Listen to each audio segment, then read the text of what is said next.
विघ्नेश भगवान हम जो कार्य कर रहे हैं वह विधि पूर्वक संपूर्ण हो जाए, कोई विघ्न बाधा नहीं आनी चाहिए। आपको आपके सही परिवार आमंत्रित करते हैं।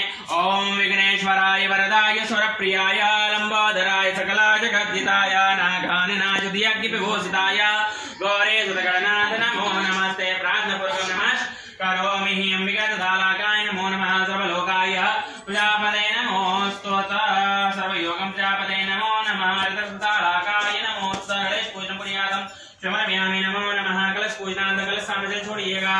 ओम कलशस्य मुखे विष्णु कंठे रुद्रतांसदा कक्षोदसागरा सर्वैर्देवा वसुंधरः श्रीकलशदेवताभ्यो नमः। स्नानं समर्पयामि नमोस्तुतं।